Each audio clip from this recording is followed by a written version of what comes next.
एटरसाई में राजनीति से हटकर या राजनीति भी जिसमें है, लेकिन प्रमुख भावनाओं से, करोड़ों लोगों की भावनाओं से जुड़ा हुआ विषय प्रसाद। प्रसाद, लड्डू का प्रसाद हो या माखन मिश्री का प्रसाद हो, बेसन के लड्डू का प्रसाद हो या चिरौंजी वैष्णो देवी का प्रसाद हो, या पूरा ही पेट भरने लायक।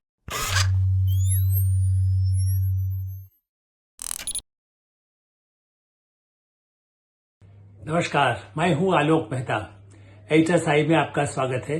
हमारा अनुरोध है कि आप एटरसाई देखें, लाइक करें, सब्सक्राइब करें, अपने मित्रों को, ग्रुप्स को फॉरवर्ड करें और आपकी जो राय हो उससे भी हमें अवश्य अवगत कराएं। वही हमारी सबसे बड़ी ताकत है। अधिकाधिक लोगों तक पहुंच सके, अधिकाधिक दर्शक सब्सक्राइब कर सके, इससे एक आवाज, एक बातें, तथ्य लोगों तक पहुंच सकती है और वो मित्रों तक भी उसे चर्चा का विषय बना सकते हैं। एटरसाई में राजनीति से हटकर या राजनीति भी जिसमें है, लेकिन प्रमुख भावनाओं से, करोड़ों लोगों की भावनाओं से जुड़ा हुआ विषय प्रसाद। प्रसाद, लड्डू का प्रसाद हो या माखन मिश्री का प्रसाद हो, बेसन के लड्डू का प्रसाद हो या चिरौंजी वैष्णो देवी का प्रसाद हो, या पूरा ही पेट भरने लायक दाल चावल सब्जी मिठाई के साथ जगन्नाथपुरी में मिलने वाला प्रसाद हो। प्रसाद पर अचानक राजनीति भी तेज हुई है और प्रसाद पर भावनाओं को लेकर के भी देश भर के मंदिरों में, मंदिर के ट्रस्ट में और सरकारों में भी एक बड़ी बहस भी शुरू हुई है, नीतियां भी निर्धारित हो रही हैं। और सबसे पहले, इसलिए मैं, आप सोच रहे होंगे कि इतनी बड़ी भूमिका की आवश्यकता नहीं है, लेकिन ताजा निर्णय केवल खुद उड़ीसा के कानून मंत्री है, ये नहीं कि कोई ने वैसे ही सरकारी विज्ञप्ति भी जारी किया। कानून मंत्री पृथ्वीराज हरिचंदन जी ने खुद घोषणा की है कि जगन्नाथपुरी का प्रसाद, महाप्रसाद, वह सभी धार्मिक जो वहां पर आते हैं, धार्मिक मान्यता वाले या धर्मप्राण जनता जो आती है, उनको निशुल्क, मुफ्त प्रदान करने की सुविधा दी जाएगी। और ये सुविधा अगले महीने, तैयारी चूंकि होनी है इसलिए 2 महीने बाद शुरू होगी। आज अक्टूबर है, यदि 2 महीना उन्होंने कहा है तो दिसंबर, जनवरी, आप ये मान के चलिए कि 2 महीने में तैयारी होने पर नया वर्ष का स्वागत, उससे पहले विदाई, एक यादगार, क्योंकि एक अच्छा मतलब है जिसे महाप्रसाद के लिए। वैसे हम कहेंगे कई जगह मुफ्त की सुविधा जहां है उसकी भी चर्चा मैं करूंगा, लेकिन प्रसाद के बिक्री को लेकर, प्रसाद के अंदर क्या चीज, उसमें घी कौन सा है, इसको लेकर के ही जब विवाद हुआ, ऐसी स्थिति में जगन्नाथपुरी के जैसे बहुत ही 12वीं शताब्दी का मंदिर है, ऐतिहासिक मंदिर है। कोणार्क के मंदिर की भी आप चर्चा जब करते हैं तो याद किया जाता है ना किस समय का कोणार्क का मंदिर है, और ये तो भगवान जगन्नाथ का है। उसके इतिहास पर हम नहीं जा रहे, हम केवल उसके ऐतिहासिक महत्व की मैं बात कर रहा हूं। और आपको ये जानकर के भी आश्चर्य होगा कि विश्व में के किसी भी मंदिर में बनने वाले किचन से सबसे बड़ा किचन, रसोई घर, जगन्नाथपुरी का है। ये मैं प्रामाणिक तथ्य बता रहा हूं, आप चाहे चेक कर लीजिएगा कहीं से। ये वहीं पर प्रसाद तैयार होता है, महाप्रसाद, और इसलिए वो वैसे कोई उसका खर्च अधिक नहीं होता है। हम भी गए हैं, बार गए हैं, लेकिन ये एक ऐतिहासिक निर्णय में मानता हूं, क्योंकि इसमें क्या है, दाल चावल सब्जी और मीठा, मिष्ठान, ये सब अभी भी दिया जाता है। बहुत ही नॉमिनल चार्जेस पर दिया जाता था, लेकिन अब क्योंकि उसको लेकर के भी होता है क्या कमाई हो रही है, क्या खर्च हो रहा है, तो उड़ीसा सरकार ने, भारतीय जनता पार्टी ने सत्ता में आने के बाद एक ऐतिहासिक फैसला किया। उड़ीसा कभी गरीब रहा, लेकिन हाल के वर्षों में, 10 वर्षों में तो और भी तेजी से प्रगति हो रही है। इसी का परिणाम है कि सरकार आई है और सरकार ने सोचा कि धार्मिक भावनाओं वाले लोगों ने किया है, मानता हूं कि और कई जगह ऐसी सरकारें हैं, भारत सरकार के पास है ही और राज्यों में भी कई जिनके पास राज्य सरकारें पर्यटन बढ़ा रही हैं। इसलिए मैं शुरुआत में कहूंगा, अंत में फिर इसको चर्चा और विस्तार से करूंगा कि क्यों नहीं इसी तरह की भावना को अन्य राज्यों में भी या अन्य मंदिरों में भी लागू नहीं किया जा सकता। तो इसका स्वागत करें। जगन्नाथ मंदिर में महाप्रसाद दुनिया के सबसे बड़े किचन का शुद्ध तैयार किया जाने वाला, शुद्ध सामग्री, सब कुछ नियंत्रित पुजारियों द्वारा ही तैयार करके जगन्नाथ भगवान को पेश करने के बाद जो भक्त वहां पर आएंगे उन सबको मिलेगा। ऐसी स्थिति में ये अब बात जिससे विवाद शुरू हुआ था तिरुपति मंदिर, ये सही है, इस पर चर्चा हमने पहले भी की, पूरे देश भर में होती रही। क्योंकि चंद्रबाबू नायडू जो मुख्यमंत्री, बड़े जिम्मेदार मुख्यमंत्री हैं, काफी पहले भी अनुभवी रहे हैं, देश के सब प्रमुख नेताओं में से एक हैं, जब उन्होंने रहस्योद्घाटन किया था कि देखिए वेंकटेश्वर जी के मंदिर में जिस तरह से तिरुपति बालाजी के मंदिर में जो प्रसाद के लड्डू बनते हैं उनमें ऐसे ऐसे ठेके दिए गए पिछली सरकारों में। नेचुरली उनका आरोप रेड्डी राज की कांग्रेस की सरकार पर रहा है कि उस समय ठेकों के चक्कर में ऐसे दिए गए जिसमें चर्बी भी जिसका मिश्रण होता था, ऐसे घी से जो चर्बी से बनी हुई घी, अब वो उसको बीफ कहें, उसको टेलो कहें, उसको उसकी टेक्निकल भाषा कई कही जा सकती है, लेकिन उसकी बाकायदा रिपोर्ट, लेबोरेटरीज की रिपोर्ट आने के बाद हंगामा हुआ, बंद हुआ। और ये भी आप सोचते ही हैं कि लगभग 60,000 भक्त प्रतिदिन तिरुपति मंदिर जाते हैं और लगभग 3.5 लाख लड्डू प्रतिदिन वहां से बिक्री होती है या दिए जाते हैं, आप ये समझ लीजिए। और ये सब मशहूर है कि तिरुपति का मंदिर, कुछ जो आपको प्रसाद में मिला उसके साथ लोग खरीदते हैं और फिर जहां जाते हैं अपने घर परिवार मित्रों को सबको बांटते हैं, या कहीं भी आप कुरियर से ऑर्डर करिए, मतलब पैसा दीजिए प्रसाद लीजिए, उसका विस्तार होता है। इसलिए घी का नेचुरली कितना घी आप सोचिए, 15,000 किलो घी, 15,000 किलो, ये छोटा मोटा नहीं है, इतना किलो घी का इस्तेमाल होता है उस खाली एक दिन के प्रसाद के लिए। अब नेचुरली वो कहीं ऐसे तो आएगा नहीं, फर्जी तो नहीं हो सकता है, वो कई जगह से मंगाया जाता है, उसका भी फिर निकला सूत्र कहां से किसको ठेका दिया गया तो हम उस पर नहीं जाते। किसी फिर बाद में आया कुछ और जगह से भी घी गया, तो वो तो जांच का विषय बना ही हुआ है अभी। और उसमें कांग्रेस के नेताओं का नाम, कर्नाटक के नेताओं का नाम, आंध्रा के नेताओं का नाम, कई तरह के विवाद सामने आए हैं, किसको दिया गया, किसका रिश्तेदार कौन था, ये सब चीजें भी आ रही है और किसकी पार्टनरशिप थी। तो ये एक व्यावसायिक मामला भी बना है उस घी को लेकर के। और इसलिए, लेकिन उसके साथ ही देखिए राजनीति की सीमा है।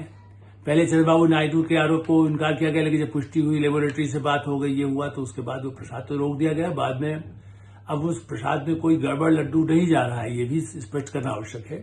लेकिन हाँ, कुछ समय के लिए पूरे देश में उससे पैनिक मचा, क्योंकि भारत में प्रसाद का मतलब भक्ति भावना के साथ जो भगवान को चढ़ाया जाता है उनके चरणों में, उसके बाद दिया जाने वाला भक्तों में उसका जैसे कुछ अंश कि भगवान ने खाया है, उसके बाद उसका ही हम उस थाली में से हमको मिल रहा है। और जहां तक मैं मानता हूं, चूंकि मैं भी वैसे मंदिरों वाले गांव में रहा हूं, शहर में रहा हूं, उज्जैन महाकाल मंदिर, बचपन अपना छात्र जीवन मेरा वहां रहा, और जब गांव में था वहां भी मंदिर होते थे, नाना के घर हो या दादा के घर हो, वहां भी घरों के आंगन में भी मंदिर, चूंकि अच्छे घर जहां पर है वहां घर में भी मंदिर होते हैं और बाहर है, तो उसकी जो आस्था है उस मंदिर में प्रसाद अपने घर में जब चढ़े या बाहर जहां मंदिर उससे जुड़े हुए लोग हैं, वो उसमें प्रसाद के रूप में, इसलिए कि मंदिर का उपयोग चाहे वो गणेश चतुर्थी पर लोकमान्य तिलक ने भी लोगों को इकट्ठा करने स्वतंत्रता आंदोलन के लिए किया, लेकिन मंदिर का उपयोग पहले भी गांव के लोग सब इकट्ठे हो जाए, ये हमने देखा है। कथा हो रही है, भागवत कथा हो रही है, या रामचरितमानस पढ़ा जा रहा है, या और कोई कथा, सत्यान कथा भी हो, जो कथाएं हो सकती है, देवी की कथाएं जो सुनाई जा रही है, या भक्ति संगीत, भक्ति भजन गाए जा रहे हैं, तो मंदिर का उपयोग सामूहिक सद्भावना के लिए, जाति से हट करके सभी धर्म जाति के लोगों को, हिंदू समाज को यदि आप कहें, जो वही धर्मावलंबी ज्यादा उसके होते हैं, बाहर के लोग भी कई मंदिरों में तो जाते ही हैं, दूसरे धर्म के लोग भी पहुंचते हैं, एक यदि उनके मन में श्रद्धा पैदा होती है। लेकिन अधिकांश ऐसे जो लोग हैं, जो भक्त जाते हैं, उनको इकट्ठा रहे और उनमें आपस में सद्भाव पैदा हो, और जो गरीब लोग हैं, भूखा, जब वहां भगवान को प्रसाद दिया जाता है, उसे उन लोगों में बांट दिया जाए। और जो खुद अपनी क्षमता रखते हैं वो अपना खुद जो प्रसाद अपनी तरफ से लाकर चढ़ाते हैं, वो व्यवस्था बाद में शुरू हुई। पहले तो मंदिरों का जो हमने देखा था, वहां जो मिलता है चिरौंजी, जिसको कहते हैं चीनी की, छोटे छोटे आपने देखा हो, जैसे भगवान कृष्ण के लिए तो माखन मिश्री का वृंदावन मथुरा में तो सबसे मशहूर यही रहा है पहले, बाद में पेड़ा शुरू हुआ। पहले तो माखन मिश्री ही भगवान जो कि खाते रहे, उस कल्पना की बचपन वहां रहा उनका। तो इसी स्थिति में वो मंदिरों में प्रसाद को व्यापारिक रूप तो धीरे धीरे हाल के वर्षों में, और इसलिए मैं फिर कर्नाटक की जिक्र करूंगा, अब उनको लगा था अमूल का घी इस्तेमाल यदि हो रहा है किस मंदिरों में, कुछ देशों मैंने कुछ प्रदेशों के मंदिरों में वह व्यवस्था है, कोई ऐसा नहीं कि उसमें वो अमूल का तो दुनिया भर में यहां से जा रहा है, लेकिन नहीं, अमूल नहीं, हमारे यहाँ का कर्नाटक का घी लिया जाए हमारे प्रदेश के मंदिरों में। अब देखिए, इसमें भी लोकलिज्म, मतलब जातिवाद तो फैला ही रहे राहुल गांधी और मल्लिकार्जुन खड़गे और सीतारमैया, लेकिन अब घी में भी मेरा तेरा, तेरा घी कहाँ का, मेरा घी कहाँ का, रिद्धि नंदिनी, यदि उनका भी घी बनता है तो उसको क्या उसी का कहीं से भी आए, उससे उनको क्यों अब वहां चलिए हाँ हमारे कर्नाटक का बना हुआ घी इस्तेमाल किया जाए। ये खाली ये सोचिए गुजरात का घी क्यों अमूल, पहले भी अमूल का विरोध हुआ था चुनाव के समय में कि अमूल का दूध यहाँ क्यों आए हमारे, भाई सभी भारत देश एक है, वो कहाँ का दूध कहाँ दुनिया का दूध, अमेरिकन पाउडर का दूध भी यदि यहाँ पहुंचता है कि कहीं यूरोप का, यदि कहीं पर हालैंड के यदि उससे बना हुआ चीज यदि आता है तो आप क्या कहेंगे, नहीं हमारे यहाँ का बना हुआ ही चीज जो वो उस तरह का है। तो ये एक दुर्भावना या कहें कि उसमें भी भेदभाव की कोशिश हुई। अब ये देखिए कि हमारे यहाँ किस तरह के प्रसादों के स्वरूप रहे हैं, जैसा मैंने 2-3 जिक्र आपको किया। इससे पहले मैं वो भी याद दिला दूं, गुरुद्वारे में देश या और दुनिया में जहां भी America, Canada, Britain, Germany, Japan, जहां जहां गुरुद्वारे हैं, दूर दराज हिमालय से हो या समुद्र के किनारे हो, गुरुद्वारे में श्रद्धालु जो जाते हैं वो अपनी श्रद्धा से जो उनके पास है वो भी चढ़ाते हैं, लेकिन कहीं भी कड़ा प्रसाद उसे कहा जाता है, हलवा, उसका कहीं कोई पैसा नहीं लिया जाता, बल्कि लंगर में तो जो खाते हैं उनसे भी कुछ नहीं होता है, अपेक्षा की जाती है जो गरीब आया, अमीर आया, करोड़पति आया, वो लंगर में जाके खाना खा ले। कितनी बड़ी बात है।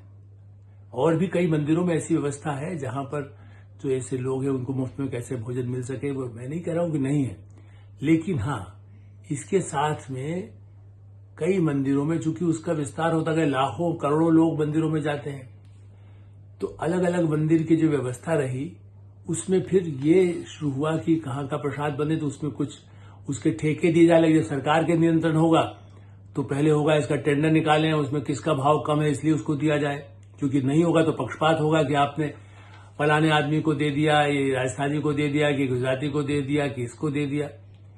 अब ऐसी स्थिति में ये हुआ सरकार के नियंत्रण। पहली बात तो इस पर पिछली बार भी हमने एक बार कार्यक्रम किया था तो मैंने चर्चा की थी अपने कि भाई एडिटर साइड में मेरा है कि आप उसको सरकार नियंत्रण क्यों हो। ये तो विश्व हिंदू परिषद भी उसके बाद ये मांग करने लगी है, पहले भी कुछ करती थी लेकिन बहुत बड़ी है इस बात कि सरकारी नियंत्रण के चक्कर में ही गड़बड़ होता है। लेकिन टेम्पल ट्रस्ट होगा तो उसमें भी विवाद हो सकते हैं, इसलिए उसमें भी होता ही है कि भाई कहाँ कम पर मिलेगा, अधिक खर्च ना आए, जो आमदनी हो उसके हिसाब से हो, लेकिन इसमें पारदर्शिता हो और मुफ्त में। जैसा उड़ीसा सरकार ने कहा कि 14-15 करोड़ रुपए का ही हमारे इसमें खर्च होने वाला है, इसलिए कोई ऐसी बात नहीं। हम तो बल्कि और ऐसे लोग जो बड़े बड़े फाउंडेशन हैं, बड़े इंडस्ट्रीज के हैं, बिजनेस हाउसेज हैं, वो भी उनसे बातचीत हो रही है और वो संभव है कि वो लोग भी बहुत ही उदारता से दान कर देंगे।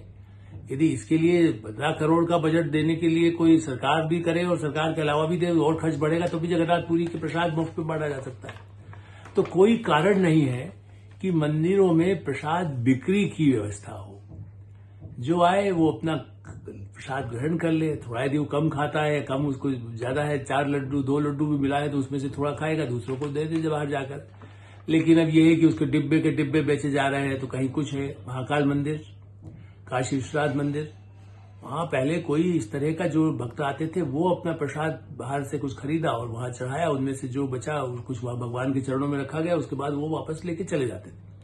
हमने बचपन से वो व्यवस्था देखी, लेकिन चूंकि विस्तार हुआ है, लाखों लोग और बढ़ने लगे, तो हुआ कि कौन ला रहा, वहीं पर उसको मिल जाएगा प्रसाद, वो खरीदे और ले जाए।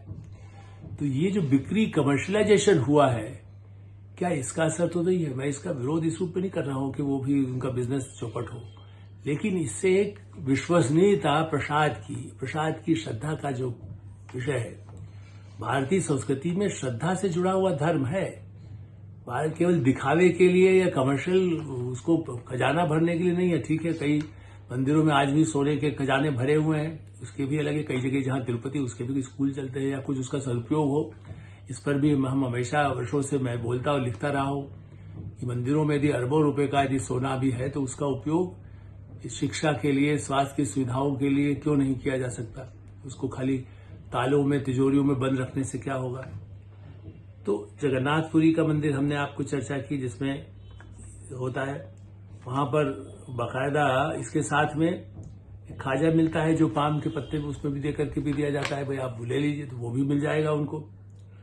मथुरा में पेड़ा उसका मशहूर है, तो वो भी बाहर बिकता है, खरीदा जाता है, लेकिन उसके लिए बाहर जो कोई खरीदे वो अलग चीज है। लेकिन उसके लिए कोई ऐसी व्यवस्था हो जिससे कि कहीं उसको, क्योंकि देखिए ये तो एक नैवेद्य है जो भगवान को चढ़ाया जाता है।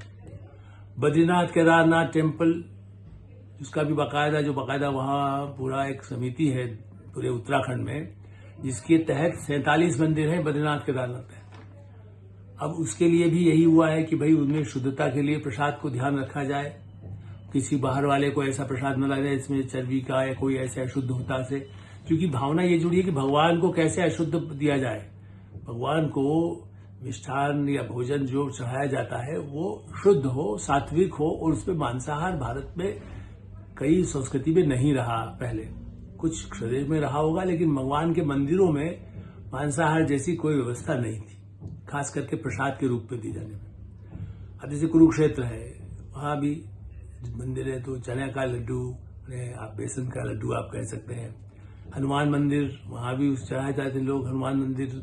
लेकिन सब जगह ऐसा नहीं कि वहीं पर बेचने की व्यवस्था है।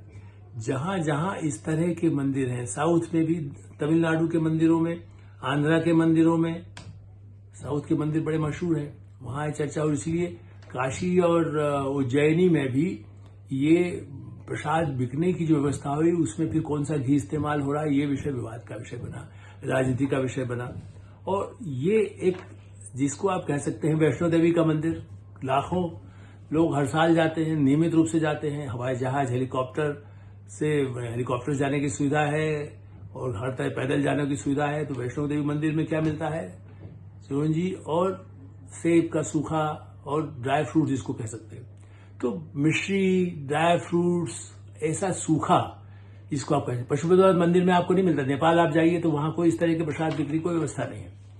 तो आप माला है, फूल है, वही उसको प्रसाद के रूप में। नारियल है, नारियल भी जिसमें कोई मिलावट का कोई खतरा नहीं होता।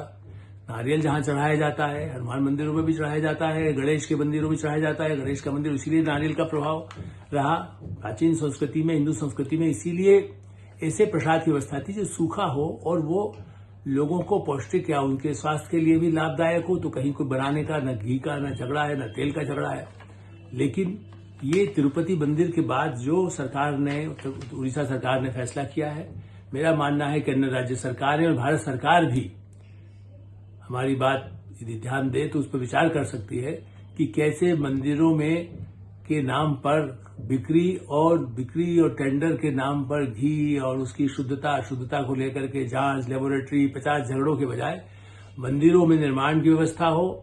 वहीं के अच्छे पंडित, वहां के बनाने वाले रसोइया जो किचन में अच्छा काम कर सकते हैं, किसी भी जाति धर्म के जाति के हों, लेकिन उनकी आस्था हो, उसके साथ में वो जो काम करते हैं उनको तो परिश्रम मिलता ही है।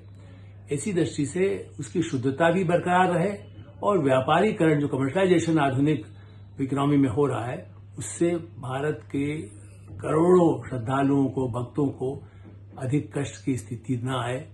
इसलिए जगन्नाथपुरी के इस निर्णय के लिए प्रधानमंत्री नरेंद्र मोदी और उड़ीसा की सरकार को इस बारे में धन्यवाद देने की आवश्यकता होगी कि कैसे उनकी सरकार आने के बाद ये बड़ी पहल वहां पर हुई है और उसका फायदा मिलेगा। एडिटर्स आई में हम यही विराम देते हैं। आप एडिटर्स आई देखते रहें, लाइक करें, सब्सक्राइब करें और मित्रों को फॉरवर्ड करें और आपकी राय हो तो हमें अवश्य अवगत कराएं। धन्यवाद, नमस्कार।